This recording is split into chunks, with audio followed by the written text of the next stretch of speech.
कक्षा 8 के सभी छात्र छात्राओं का स्वागत है आज इस कक्षा में हम इकाई 15 जिसका नाम है सांख्यिकी की अभ्यास 15 बी के सभी प्रश्नों को हल करेंगे। यह अभ्यास बहुलक से संबंधित प्रश्नों पर आधारित है।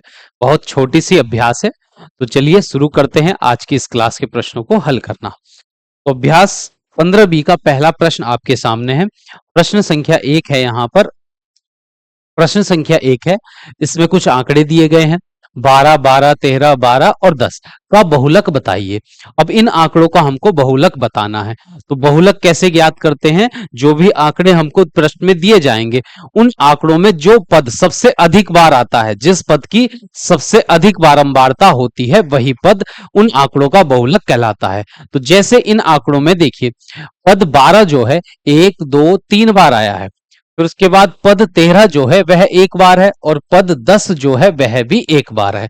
तो इन आंकड़ों में जो पद 12 है उसकी बारंबारता अधिक है, वह सबसे ज्यादा बार आया है। इन आंकड़ों में संख्या 12 जो है इन आंकड़ों में सबसे अधिक बार आई है, इसलिए इन आंकड़ों का जो बहुलक होगा वह हो जाएगा 12।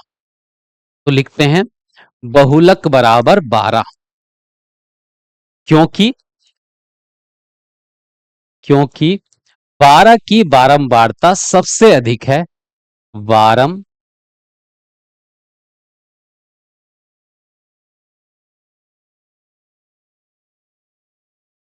बारंबारता सबसे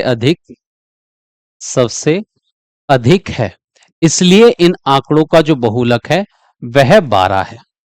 ठीक है, इन आंकड़ों में संख्या 12 जो है वह सबसे अधिक बार आई है, इसलिए इन आंकड़ों का बहुलक 12 है। तो प्रश्न संख्या 1 हो चुकी है पूरी। अब देखिए अगला सवाल, प्रश्न संख्या 2। प्रश्न संख्या 2 को देखिए, इसमें कहा गया है निम्नलिखित आंकड़ों का बहुलक ज्ञात कीजिए। प्रश्न संख्या 2 में हमको आंकड़े दिए गए हैं, दो प्रश्न दिए गए हैं, दोनों प्रश्न में कुछ आंकड़े दिए गए हैं। इन आंकड़ों का बहुलक ज्ञात करने के लिए कहा गया है। देखिए पहला वाला जो सवाल है उसमें कुछ आंकड़े हमको दिए गए हैं। अगर इन आंकड़ों में हम देखें, सबसे छोटा जो पद है वह सबसे छोटा पद है यहाँ पर 10।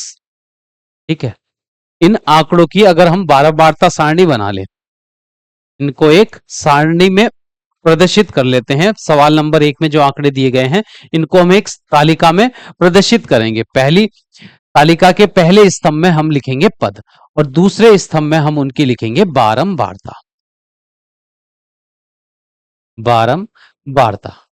ये तालिका हमने यहां पर बना ली है प्रश्न संख्या 1 के लिए।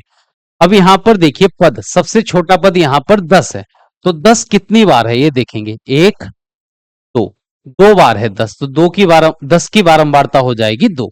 10 के बाद अगला पद देखते हैं 11, तो यहां 11 कितनी बार है, एक बार, तो 11 की बारंबारता है 1।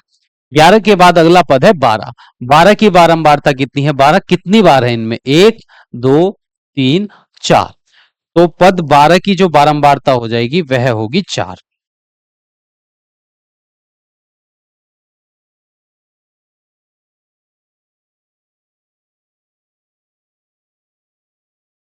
12 के बाद अगला पद है 13, 13 कितनी बार है, 1, 2, 2 बार है, तो 13 की बारंबारता हो जाएगी 2। फिर 13 के बाद अगला पद है 14, तो 14 कितनी बार है देखते हैं, एक ही बार है, तो इसकी बारंबारता 1 है। 14 के बाद 15 यहां पर है नहीं, 16 भी नहीं है, 17 भी नहीं है, फिर है 18, 18 एक बार है और 20 भी एक बार है। 18 की बारंबारता भी 1 है और 20 की बारंबारता भी 1 है। तो ये तालिका हमने बना ली है। इन आंकड़ों को एक तालिका में हमने प्रदर्शित कर लिया है। इस तालिका में पहले स्तंभ में हमने लिखा पदों को, दूसरे स्तंभ में उनकी बारंबारताओं को लिखा है। तो 10 की बारंबारता 2 है, मतलब बारंबारता का मतलब ये हुआ संख्या 10 जो है इन आंकड़ों में 2 बार आई है, इसलिए इसकी बारंबारता 2 है। पद 11 इस बारंबारता में एक बार है, इन आंकड़ों में एक बार है, इसलिए 11 की बारंबारता हुई 1। 12 4 बार था, तो इसकी बारंबारता 4 है। 13 इन आंकड़ों में 2 बार था, तो इसकी बारंबारता हुई 2। अब हमको बताना है कि इन आंकड़ों का बहुलक क्या है। तो बहुलक वह संख्या होती है, आंकड़ों में बहुलक वह संख्या होती है जिसकी बारंबारता सबसे अधिक होती है। तो यहां सबसे अधिक बारंबारता 4 है और 4 किस पद की बारंबारता है, वह 12 की है। तो 12 जो है इन आंकड़ों का बहुलक कहलाएगा। तो इस प्रश्न का, पहले वाले सवाल का जो बहुलक होगा, बहुलक हो जाएगा 12, क्योंकि 12 की बारंबारता सबसे ज्यादा है इन आंकड़ों में। अब हम चलते हैं अगले सवाल पर, सवाल नंबर 2 जो है। अब सवाल नंबर 2 में आंकड़े हमको दिए गए हैं, इन आंकड़ों का हमको बहुलक बताना है।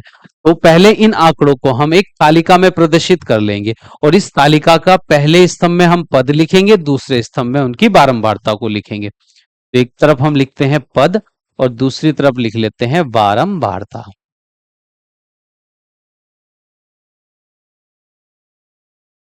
तो पद कौन सा है, देखिए सबसे छोटा पद, सबसे छोटी संख्या यहां पर आपको दिख रही है 3। तो 3, 3 कितनी बार है, 3 यहां पर एक ही बार है, तो 3 की बारंबारता हो जाएगी 1। 3 के बाद अगला पद यहां पर है, अगला पद है 18। 18 कितनी बार है, 18 एक ही बार है यहां पर, तो लिखते हैं 18। तो 18 की बारंबारता 1। 18 के बाद 19 है यहां पर, 19 भी एक ही बार है, तो 19 की बारंबारता भी हो जाएगी 1। 19 के बाद 20 है, 20 एक बार है, तो 20 की बारंबारता भी है 1। उसके बाद 21, 21 यहां पर नहीं है, 22 है, तो 22 एक ही बार है, तो 22 की बारंबारता भी है 1। 22 फिर है, 23 यहां पर नहीं है, 24 है, 24 एक ही बार है सभी आंकड़ों में, तो 24 की बारंबारता हो गई 1।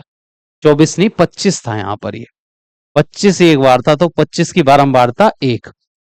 अब 26 नहीं है, 27 भी नहीं है, 28, 29, 30, 31, 32, 33, 34, 35, 36 है यहां पर, 36 एक बार है, तो 36 की बारंबारता भी 1 है। 36 के बाद फिर है 38, 1, 2, 3, 4, 5। 38 जो है, संख्या 38 जो है इन आंकड़ों में 5 बार है, तो इसलिए 38 की बारंबारता है 5। अब हमको बताना था इन आंकड़ों का बहुलक। तो बहुलक वह संख्या है इन आंकड़ों में जिसकी बारंबारता सबसे अधिक होगी।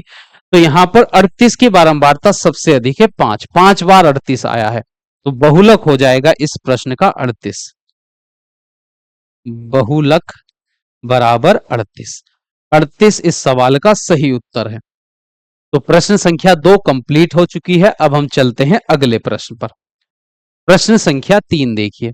प्रश्न संख्या 3 में कहा गया है, निम्नांकित बंटन का बहुलक ज्ञात कीजिए। प्रश्न संख्या 3 में हमको एक सारणी दी गई है। इस सारणी की पहली पंक्ति में पदों की पद लिखे हुए हैं, दूसरी पंक्ति में उनकी बारंबारता दी गई है। अब हमको इस सारणी में जो आंकड़े दिए गए हैं उनका बहुलक ज्ञात करने के लिए कहा गया है। तो बहुलक इन आंकड़ों में वह संख्या होगी जिसकी बारंबारता सबसे अधिक होगी, वह पद इन आंकड़ों का बहुलक कहलाएगा जिसकी बारंबारता सबसे अधिक होगी। तो अगर बारंबारता वाली पंक्ति में हम देखें तो सबसे अधिक बारंबारता यहां पर 11 है, और 11 किस पद की बारंबारता है, 26 की। 18 की बारंबारता 3 का मतलब है आंकड़ों में 18 3 बार आया है, 22 5 बार आया है, 26 11 बार आया है, 30 3 बार और 34 9 बार, 38 है 2 बार। हमको बताना है इन आंकड़ों का बहुलक। तो जिस पद की बारंबारता सबसे अधिक होगी वही इन आंकड़ों का बहुलक कहलाएगा। तो सबसे अधिक बारंबारता 11 है और ये किस पद की बारंबारता है, 26 की।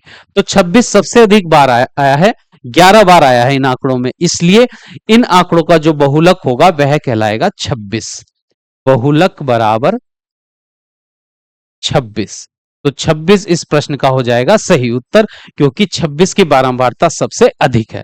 तो प्रश्न संख्या 3 कंप्लीट हो चुकी है और इसी प्रश्न के साथ अभ्यास 15 भी कंप्लीट हो चुकी है। और जिन छात्र छात्राओं को यह क्लास अच्छे से समझ में आ गई है वे सभी छात्र छात्राएं इस क्लास का लिंक अपने सभी साथियों के साथ अवश्य शेयर कीजिएगा। तो अब हम मिलते हैं नेक्स्ट क्लास में नई अभ्यास के प्रश्नों के साथ।